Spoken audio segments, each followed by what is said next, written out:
हिंदू के पास मूर्ति नहीं थी, बुद्ध की मूर्ति चुरा चुरा के इन्होंने देवताओं की मूर्ति बना ली। हिंदुओं के पास मंदिर नहीं होते थे, इन्होंने चुरा चुरा के बुद्ध के मंदिरों को, बुद्ध विहारों को मंदिर बना लिया अपना। जितने बड़े बड़े दुनिया में भारत में मंदिर है वो सब किसके है? बुद्ध की तो है। नमस्कार साथियों, अभी इस वक्त हम धरना स्थल पर मौजूद हैं और 31 दिन हो गया आज। लगातार 12 फरवरी से ही बौद्ध भिक्षु अपने मांगों को लेकर धरना पर बैठे हुए हैं और हमारे पास एक भंते जी मौजूद हैं जिनके ऊपर FIR हो गया है। FIR किस लिए हो गया है हम जानेंगे खुद भंते जी से ही। सबसे पहले स्वागत है भंते जी आपका।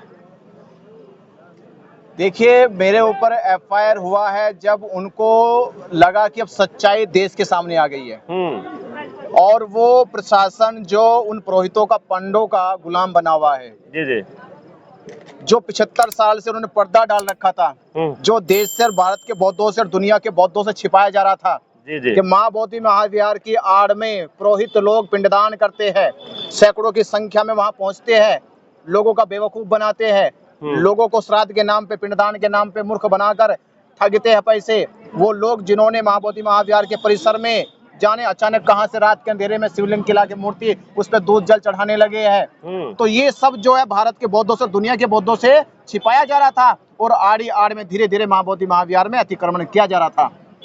ये देखकर हमें बड़ी पीड़ा हुई, परेशानी जब हमें लगी कि ये तो माँ बोधि महाविहार में अतिक्रमण हो गया।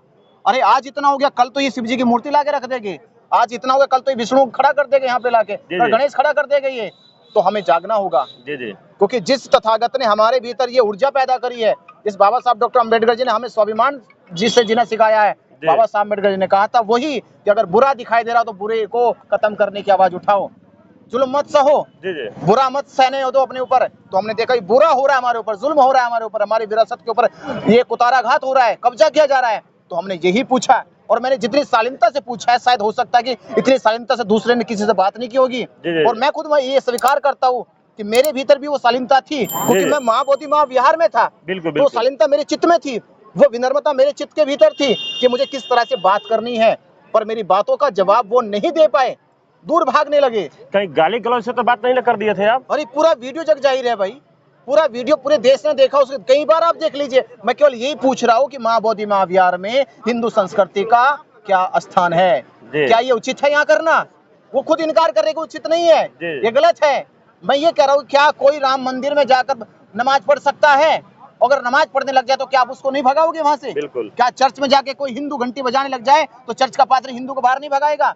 वो मान रहे थे इस बात को। तो मैं वही कह रहा था कि माँ बोधि महाविहार में आप लोगों की संस्कृति का क्या स्थान है। अगर आप लोगों को पिंडदान करना है, आपको शिवलिंग पर जल चढ़ाना है, तो वहीं पास में विष्णुपद मंदिर है और जग जाहिर है, शास्त्र में लिखा हुआ है, सरकार के रिकॉर्ड में लिखा हुआ है कि पिंडदान की परंपरा कहाँ निभाई जाती है, माँ बोधि महाविहार में। तो लोग शांति के लिए आते हैं, यहाँ तो लोग अपने मन चित्त को शांत करने के लिए आते हैं, पर तुम्हारा आडंबर देख के तो वो क्या कहेंगे। अच्छा, आप जानना चाहेंगे भंते जी आपसे कि जो आपके ऊपर FIR हुआ है, तो जिस पंडित से आप पूछ दिए थे क्वेश्चन, उसने केस किया या कोई और किया है? देखिए, पंडित की तो मुझे नहीं लगता कि औकात थी, क्योंकि पंडित को कोर्ट में आना पड़ता जी, पंडित को कोर्ट में आके खड़ा होना पड़ता। तो पंडित को तो पता था कि कोर्ट में तुम सिद्ध नहीं कर पाओगे, क्योंकि हमारी वार्तालाप में, हमारी चर्चा में ऐसी कोई बात ही नहीं हुई कि हमारे ऊपर कोई कानूनी कार्रवाई हो जाए। ये तो सरकार ने संविधान का दुरुपयोग किया है, अपनी शक्ति का दुरुपयोग करा। सीओ ने अपनी शक्ति का, अपनी संवैधानिक अधिकार का दुरुपयोग करके हमारे ऊपर ये आरोप, ये FIR की है। सीओ ने किया है। तो मैं तो ये कहूंगा कि सीओ भी कोर्ट में जाएगा, जज साहब के सामने पूछेंगे हम कि मेरा कौन सा अपराध है। मैं वीडियो दिखाऊंगा ऐसे जज साहब को, ये वीडियो है और ये क्या, इस वीडियो मैंने कोई अपराध किया है? मैंने किसी की धार्मिक भावना को भड़काया है? मैंने किसी को धार्मिक उन्माद फैलाया है? क्या मेरे बोलने से किसी में भीतर दंगा हुआ है? ये जब नहीं हुआ है तो सीओ ने ये धारा मेरे ऊपर क्यों लगाई है? तो यहाँ पता चलता है कि सीओ किस तरह से हमसे जल रहा है, हमसे वो भयभीत है। कहीं ऐसा तो नहीं ना कि लोग चाहते हैं कि आप हकीकत कहीं मीडिया में दिखाना चाहे हो? हाँ बिल्कुल बिल्कुल, हकीकत से बचने के लिए प्रशासन, क्योंकि प्रशासन भी तो सवाल है कि 75 साल से माँ बोधि महाविहार में ये क्या हो रहा था। प्रशासन से तो पूछा जाएगा, ये DM महोदय से पूछा जाएगा, ये बोध गया के प्रशासन से पूछा जाएगा कि जब मंदिर बौद्ध विहार, महाबोधि महाविहार का जो हक है वो बौद्धों का है और बौद्धों की संस्कृति का वहां पर कोई नाम लेने वाला नहीं है। या तो पिंडदान हो रहा है, या शिवलिंग की आरती उतारी जा रही है, या तो गणेश की पूजा की जा रही है। तो प्रशासन अपनी कमी को छिपाने के लिए वो इस तरह की क्रूरता कर रहा है, इस तरह के वो जो है कानून का दुरुपयोग कर रहा है। तो मैं कहूंगा इसमें बिल्कुल पूरा हाथ प्रशासन का है, और 75 साल से ये महाबोधि महाविहार पे पंडों का कब्जा है, उसमें पूरा हाथ प्रशासन का है। प्रशासन का है। प्रशासन चाहे तो एक दिन में खत्म कर दे तो उसे। ये जो महाबोधि महाविहार मुक्ति आंदोलन जो चल रहा है लगातार 31 दिन से आज 31वां दिन हो गया, तो कहीं ऐसा नहीं कि कहीं प्रशासन का हाथ है कि आप लोग का हक नहीं दे रही है? अरे पूरा प्रशासन का हाथ है। 17 दिन आंदोलन चला वहाँ पे, किसने भगाया? प्रशासन ने 1 बजे रात में कब रात को भगाया? रात को कोई भगाता है? रात में कहा जाता है कि कुत्ते को भी नहीं जगाया रात जाता को है। जगाया नहीं जाता। अरे ये सन्यासियों को जगाया, बौद्ध भिक्षुओं को जगाया, जो दुनिया के लिए एक आदरणीय है, पूजनीय है, सत्कारणीय है, उनको रात के 12 बजे उठा के लेके जाती है। और आप देख रहे 31 दिन हो गए है, संस्था की तरफ से यहाँ लेटर दिया गया है कि यहाँ सुरक्षा की कमी है, यहाँ कुछ ना कुछ ऐसे अराजक तत्व लोग घूमते हैं, उनसे भय कहीं कोई अनहोनी ना हो जाए। प्रशासन से हमने रिक्वेस्ट करके सुरक्षा मांगी, प्रशासन ने अब तक सुरक्षा नहीं दी। क्या प्रशासन की जिम्मेदारी नहीं है? यहाँ देश के बड़े से बड़े बौद्ध भिक्षु वाले किसी के साथ कोई रास्ते में दुर्घटना हो जाए, कौन जिम्मेदार होगा?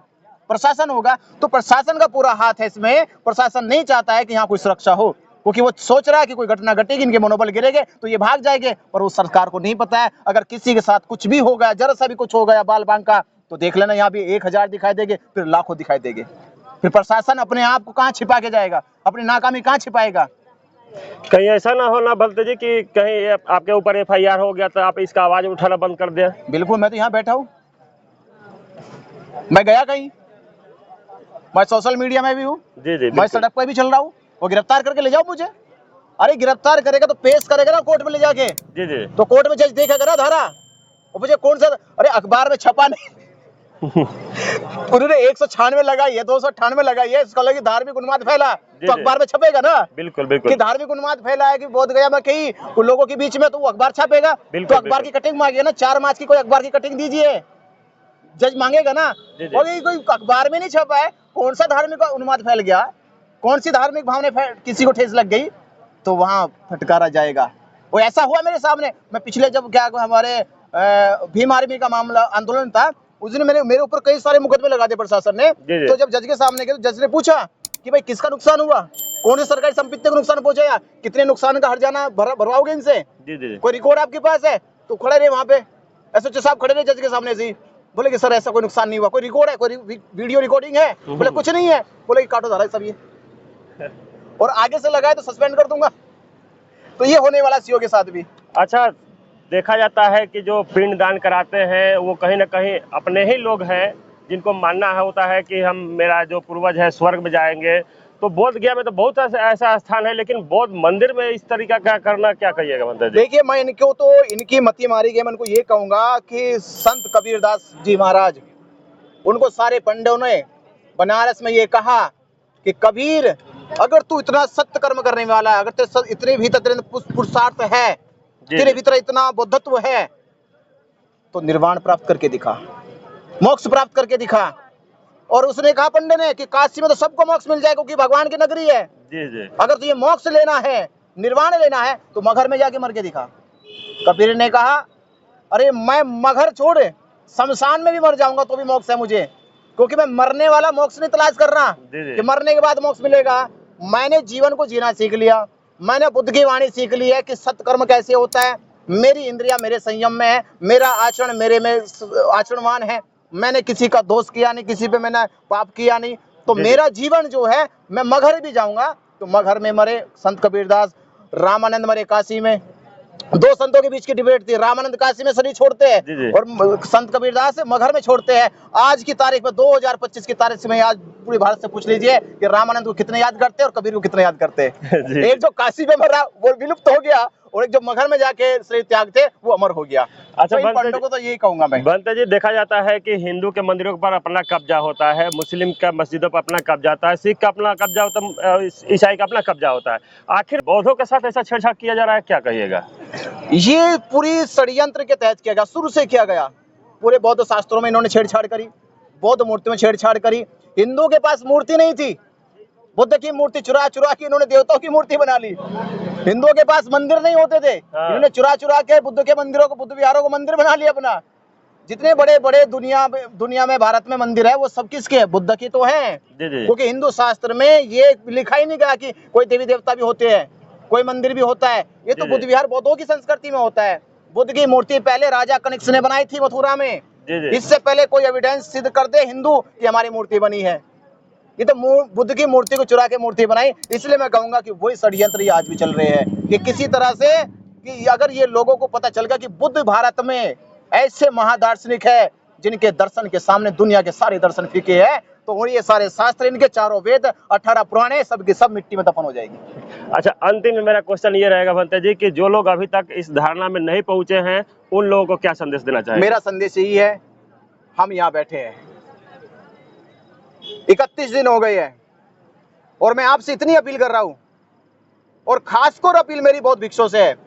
जी जी। मैं बौद्ध भिक्षु से कहूंगा, जिस बौद्ध भिक्षु ने ये चीवर जब पहना, जब वो भंते बने, तो भय मुक्त हो गए। कोई डर नहीं, बिल्कुल। कोई भय नहीं, कोई स्वार्थ नहीं, कोई प्रलोभन नहीं। मैं कहूंगा ये चीवर बौद्ध गया की वजह से मिला। सिद्धार्थ को संबोधि ना मिलती, और संबोधि ना मिलते सारनाथ में पहला उपदेश ना देते, और पहला उपदेश ना देते, चीवर हमारे पास ना आता। ये चीवर आया तो बुद्ध की वजह से। आज बुद्ध की धरोहर को बचाने की बारी आ चुकी है। तो आज तो बौद्ध भिक्षु को निकल जाना चाहिए, देश के हर बौद्ध भिक्षु को बौद्ध गया जाना चाहिए। मैं कह रहा बौद्ध भिक्षु यहाँ पर आ जाए तो भारत में जाने कितने हजार बौद्ध भिक्षु है। भारत के हजारों भिक्षु जब बौद्ध गया में आ जाएंगे, ये तो एक दिन भी नहीं लगेगा। इतनी तो अपील है मेरी।